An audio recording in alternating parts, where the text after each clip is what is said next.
J'ai acheté un PC gamer à 300 €. Récemment, j'ai retrouvé la commande que j'avais faite pour l'achat de mon tout premier PC gamer. Et c'était en 2014, soit il y a presque 10 ans maintenant. Aujourd'hui, je me suis dit que ça serait vraiment trop bien que je puisse le racheter avec les mêmes composants de l'époque et qu'on puisse voir si on peut le tester encore aujourd'hui sur des jeux bien sûr de l'époque de 2014, mais aussi sur des jeux actuels. Donc c'est ce que j'ai fait. J'ai racheté mon tout premier PC gamer que j'avais eu pour la toute première fois en 2014. Donc ça fait ultra plaisir, j'ai tous les composants avec moi et on va s'en occuper aujourd'hui. Cette vidéo est sponsorisée par mon partenaire de toujours, GVGMall. Sur leur site, vous retrouverez des clés Windows, que ce soit Windows 10 ou Windows 11, à des prix vraiment imbattables. Moi pour le coup là, j'ai besoin d'une clé Windows 10 Pro, donc comme vous pouvez le voir, ils l'ont. C'est des versions Windows 10 Pro OEM. Ce sont des clés totalement légales. Là actuellement, elle est au prix de 20 €, mais grâce à mon code STW, vous pourrez avoir une très belle remise. Vous l'ajoutez à votre panier, directement dans votre panier, vous mettez mon code STW et vous aurez directement 5 € de remise, ce qui vous fera la clé Windows 10 Pro à seulement 15 €. Vous n'aurez plus qu'à retourner sur votre PC gamer et directement activer votre Windows en y insérant la clé. Donc n'hésitez pas à aller voir en description, vous avez le lien vers mon partenaire GVGMall pour trouver des clés Windows pas chères et encore moins chères en appliquant mon code STW. Donc on se retrouve directement en description. Commençons par le premier composant, il s'agit de la carte mère. Alors bien sûr, tous les composants de cette vidéo seront des composants d'occasion parce que vous vous en doutez, un PC gamer qui date de 2014, et forcément ça n'existe plus en neuf. Donc là on est sur une carte mère de chez Gigabyte, c'est la GA 970A DSP3. Ça va me rappeler des souvenirs parce que je m'en souviens vraiment énormément de cette carte mère, à quoi elle ressemblait. Alors là pour le coup, le gars il me l'a emballé dans du papier bulle comme jamais. Ok, la voici, ma toute première carte mère. Donc bon, c'était déjà assez évolué, on n'était pas non plus sur les premiers PC gamers. Mais voilà, c'est une carte mère qui coûtait environ 70 € à l'époque. Et là, je l'ai eu pour 45 € en occasion. Bon, il manque quelques éléments, comme la plate derrière le processeur. Et aussi la plate qui va ici au niveau des connectiques, mais bon, c'est pas grave. J'ai trouvé du coup sur Amazon une plate de remplacement pour le processeur. Et au niveau de la plate des connectiques, tant pis, on l'aura pas, mais c'est pas très important. Voilà, c'était une carte mère avec 4 slots RAM DDR3, il y avait du PCI Express, et je crois que c'était une carte mère un peu genre pour le minage, etc. parce qu'il y a énormément de ports PCI Express. Donc c'est un socket bien sûr AM3+, 2014 de l'époque, tu connais. Donc ça fait vraiment plaisir. Il n'y avait qu'un pin pour alimenter le processeur, je sais pas si vous le verrez.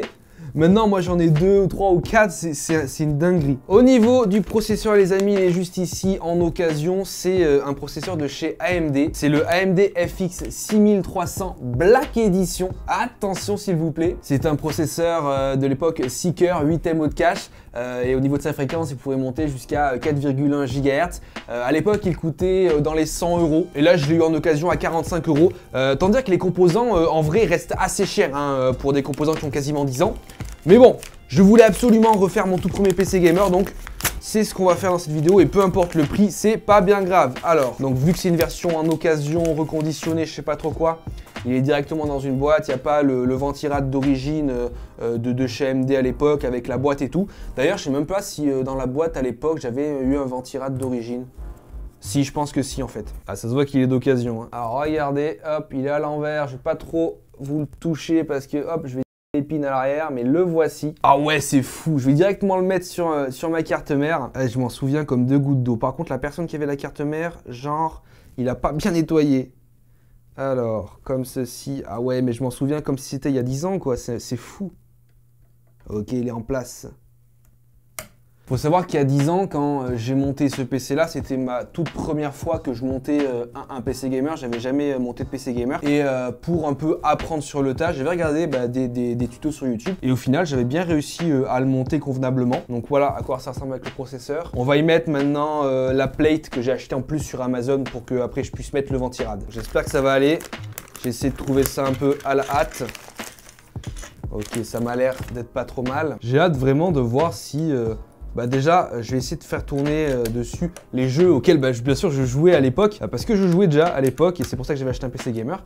Avant j'étais sur console et un jour je me suis dit pourquoi pas acheter un PC gamer. Et du coup on va voir si les jeux de l'époque tournent toujours dessus. Et bien sûr on essaiera de tester des jeux actuels aussi, parce que ça peut être sympathique de voir si il est vraiment obsolète ou si éventuellement sur un malentendu ça peut passer quoi. Maintenant les amis, pour la RAM, j'ai du coup de la DDR3 2 x 4 Go en DDR3 pour un total de 8 Go de RAM. Donc c'était des barrettes de chez HyperX Genesis, c'était de la marque Kingston bien sûr. Et là au niveau de la fréquence on est sur du 1600 MHz. C'est juste tellement ridicule par rapport aux fréquences qu'on peut avoir aujourd'hui sur de la DDR5 ou même de la DDR4.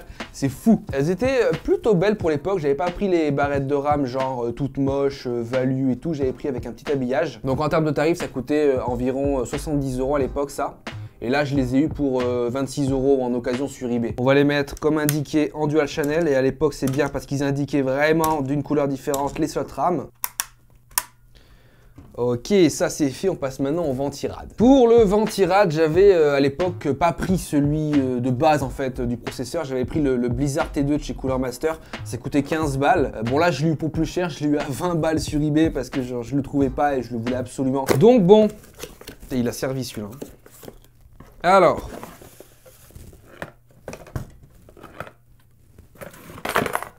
Attends, mais je crois que je me suis fait avoir là. C'est pas le Blizzard T2 ça, c'est le Blizzard TT, il y a même pas de ventilo. En fait, le gars sur eBay, j'ai payé ça 20 balles. Le truc, il est dégueulasse. Il n'y a pas de ventilo, ça sert à air. Bon je me suis fait avoir, comme quoi sur eBay, des fois, on peut se faire avoir. Bon, c'est pas trop mal, bon.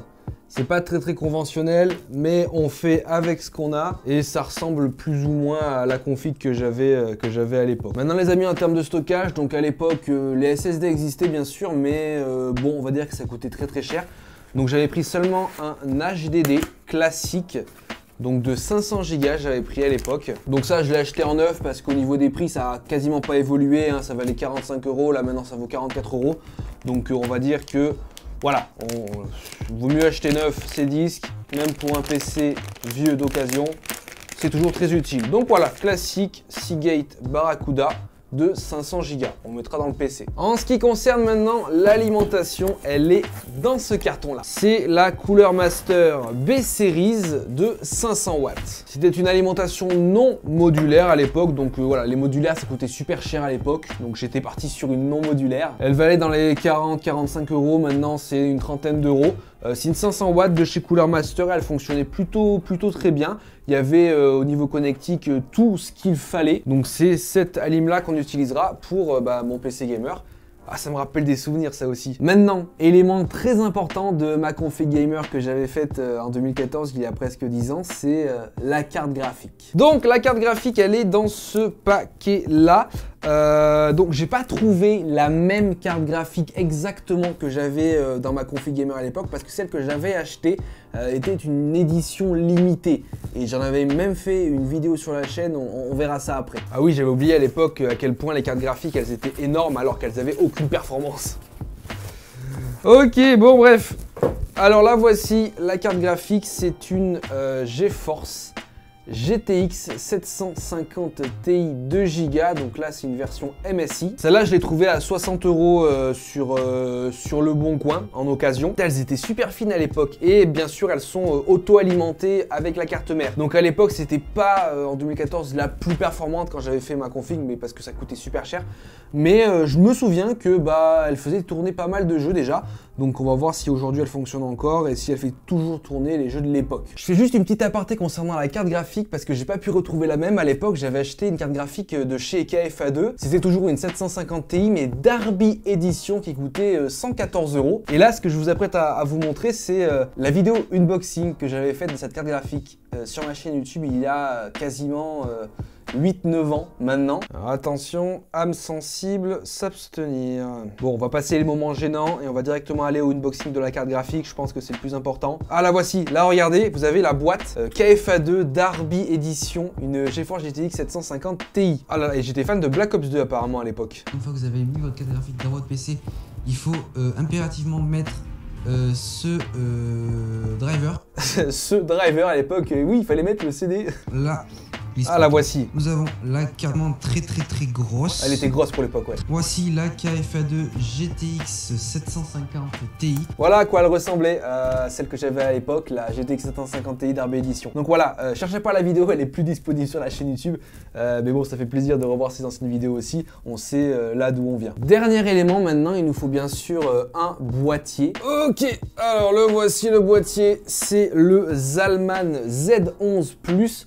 Un boîtier que j'ai beaucoup aimé à l'époque parce qu'il y avait pas mal de ventilos de fournis. Donc déjà, dans chacune des portes, on a un ventilateur latéral ici qui est fourni et on a un ventilateur à l'avant qui est fourni et un ventilateur à l'arrière qui est fourni et un ventilateur au-dessus qui est fourni. C'est un boîtier dans lequel il y avait énormément de place à l'époque et on pouvait mettre pas mal de choses. Il y avait un système de rangement des disques de manière rapide en fait, sans avoir besoin de les visser. Alors déjà, on va y mettre notre alimentation à l'intérieur. Ah, par contre, j'ai pas les vis, il va falloir que je trouve des vis d'alimentation. Comme ceci.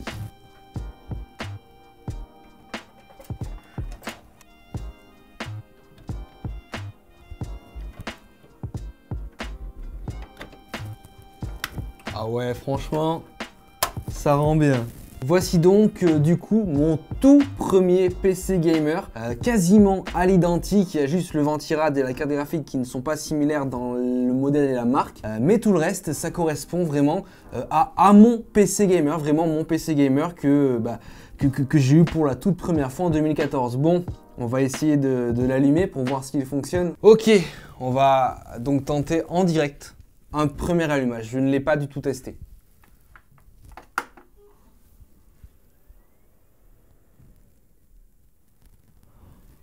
Oh la dinguerie! Le bruit du disque dur classique, oh ça remonte tellement à loin ça! Et dire que la première fois que j'ai allumé ce PC là c'était en 2014. C'est fou de se dire comment on a évolué et tout, enfin c'est un délire. Maintenant ce qu'il me reste à faire, je vais bien sûr installer Windows dessus, donc je pense qu'un Windows 10 devrait passer, bien sûr avec la clé que j'aurais pu acheter chez mon partenaire GVGMOL, comme ça on activera mon Windows 10. Je vais installer quelques jeux, quelques logiciels de benchmark, et puis ensuite on essaiera de le tester pour voir ce que ça donne. Je suis trop content, du coup là j'en ai eu pour 315 € à peu près pour acheter des composants d'occasion pour ce PC là de 2014. À l'époque moi j'en avais eu pour à peu près 500 €, sachant que en plus de ça j'avais acheté des écrans, donc en tout j'ai dû en avoir pour 700 balles. Et je me souviens en plus que Windows coûtait 100 € à l'époque, je l'avais acheté à 100 € alors qu'aujourd'hui on peut avoir des clés vraiment pas chères. Enfin bref, j'installe le PC, je mets quelques petits jeux dessus et puis on teste ça tout de suite. Donc ça y est les amis, j'ai installé le PC gamer, donc j'ai pu mettre un Windows 10 dessus, je l'ai bien sûr activé avec la clé que j'ai pu acheter sur GVGMOL. Donc comme vous pouvez le voir, j'ai installé quelques petits jeux. Tout d'abord j'ai fait un test sur le logiciel 3D Mark, voyons voir, c'est extrêmement dégueulasse. On a un score de 1301 points, 1219 points pour le graphic score et 2103 points pour le CPU score. Si tu prends le score comme ça, c'est extrêmement dégueulasse. Mais nous, on s'arrête pas là, on s'arrête pas à un simple score. On va aller du coup tester ça en jeu. Donc pour ça, j'ai plusieurs jeux. Tout d'abord, premier jeu, jeu de l'époque, ça va peut-être rappeler des souvenirs à certains. On va aller sur Call of Duty Black Ops 2 parce que c'était le jeu que moi je faisais tourner sur ce PC gamer là à l'époque en 2014. Donc on va aller le tester. Ensuite en jeu actuel on va tester Valorant et aussi GTA 5. Donc voilà les trois jeux qu'on va tester sur ce PC gamer là. Donc j'ai hâte de voir qu'est-ce que ça va donner en termes de FPS, tout ça. Donc on va commencer tout de suite par la nostalgie. On va aller sur Black Ops 2. Alors le désavantage direct que je remarque avec ce PC gamer là qui a quand même presque 10 ans, c'est vu qu'on n'a pas de SSD, on a un PC gamer qui est vraiment très lent. Tu vois, il lui faut du temps pour démarrer, il lui faut du temps pour ouvrir les applications et tout. Ah, c'est barbant quoi, quand tu sais qu'aujourd'hui on a des PC qui s'allument en une demi-seconde, qui t'ouvrent les logiciels comme ça. Bref, c'est le seul gros désavantage. Après normalement sur les jeux, en tout cas les petits jeux, on devrait pas trop avoir de soucis niveau FPS. Donc c'est parti sur Black Ops 2, du coup avec un jeu en 1080p et un jeu en moyen au niveau de ses specs. Voilà, donc là on est à plus de 150 FPS.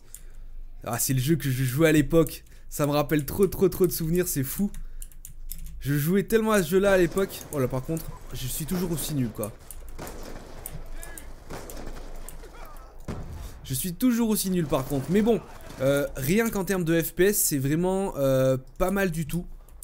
Qu'on est à plus de 200 FPS certains moments, mais en tout cas plus de 100 FPS sans vraiment trop de soucis. Donc ça c'est vraiment top. Le jeu est fluide, en une bonne qualité. Ça fait plaisir de pouvoir y rejouer avec pas mal de FPS. Ça c'est cool. Je pensais pas qu'on aurait autant. Je pense même qu'on pourrait mettre le jeu en élevé, sachant que là on est en moyen. Ah, je me fais défoncer là. Sachant que là on est en moyen, donc je pense qu'on pourrait le mettre en élevé sans trop de soucis. Mais c'est vrai que sur cette map là, la Nuketown 2025, j'en ai fait des games sur ce jeu là. C'est... Waouh, en 2014 je saignais des parties sur ce jeu là. Par contre j'étais beaucoup plus fort que ça. Ah, là je crois que vous m'avez perdu, hein. Moi je vais pouvoir jouer plusieurs heures là. Vous m'avez perdu carrément. Je suis quand même surpris qu'on ait autant de FPS. Là on est à 150, 160, même 200 FPS. Je pensais pas qu'on taperait autant de FPS sur ce jeu là. Bon, même si c'est vrai, il est quand même vieux, hein. On va pas se mentir qu'il est sorti en 2013 je crois, ou 2014, je sais plus, 2014 il me semble. Donc ça commence à faire un sacré bout d'année quoi. Enfin bref, ce PC Gamer à 300 €, qui date quand même de 2014, fait quand même tourner Black Ops 2 sans souci à plus de 150 FPS, même quasiment 200 FPS. Maintenant on va passer au prochain jeu, on va aller directement tester ce PC Gamer là sur Valorant, qui est un jeu actuel. Donc du coup on se retrouve sur Valorant avec le jeu en qualité moyenne tout simplement. Donc la partie va commencer et regardez au niveau des FPS en haut à gauche, on est au-dessus des 150 FPS. Donc c'est plutôt pas mal, on a un processeur qui est utilisé à 55% à peu près pour 50 degrés et une carte graphique à plus de 60% pour 44 degrés. Donc c'est plutôt, on va dire, assez intéressant. Donc on a pas mal de FPS, c'est cool. Comme quoi, voilà, même un PC vieux de 10 ans, on peut jouer à des jeux actuels, parce que Valorant est un jeu actuel, certes qui ne demande pas énormément de ressources graphiques, on est d'accord, mais à part ça, c'est un jeu actuel. Donc là on a un peu tombé au niveau des FPS, on est tombé en dessous des 100 FPS, mais ça reste très correct quand même, hein. Même 100 FPS, ça reste très correct. Je pensais pas qu'on aurait autant de FPS, même si Valorant demande pas énormément de ressources graphiques, ça on est d'accord, il n'y a pas de souci. Mais jusque là, c'est cool. Enfin bref, du coup, Valorant c'est validé sur ce PC Gamer à seulement 300 €, mon tout premier PC Gamer, qui date quand même, je vous rappelle, hein, les composants datent de 2014. Donc voilà, on va passer maintenant au dernier jeu, on va passer à GTA 5, on va voir si ça le fait tourner ou pas. Alors du coup, sur GTA 5 qui est en qualité normale, franchement, au niveau FPS c'est vraiment cool, parce que là, comme vous pouvez le voir, on tâte les 100 FPS, on est même parfois à plus de 100 FPS, donc voilà, pour un jeu en normal, hein, il est pas en qualité la plus faible possible, hein, il reste quand même en normal, donc ça c'est très cool. On a un jeu en très bonne qualité et avec des FPS vraiment satisfaisants, hein. Pour moi 100 FPS c'est clairement satisfaisant pour GTA 5. Donc franchement c'est cool, je suis assez surpris pour une simple GTX 750 Ti, tu vois, ça paye pas de mine, hein, c'est une vieille carte graphique.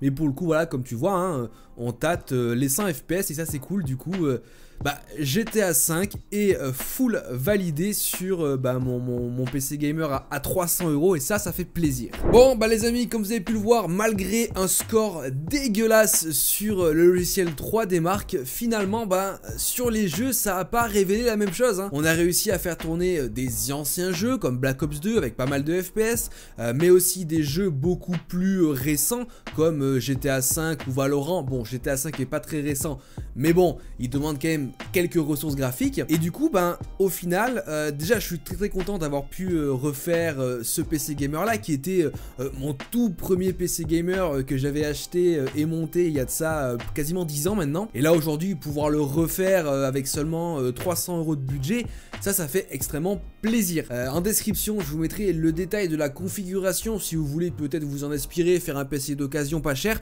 Je vous mettrai tout le détail en description. J'espère que la vidéo vous aura plu. Si c'est le cas, n'hésitez pas à mettre un like. Abonnez-vous à la chaîne, c'est entièrement gratuit. En tout cas, moi je vous dis à plus dans de prochaines vidéos. Allez, ciao tout le monde.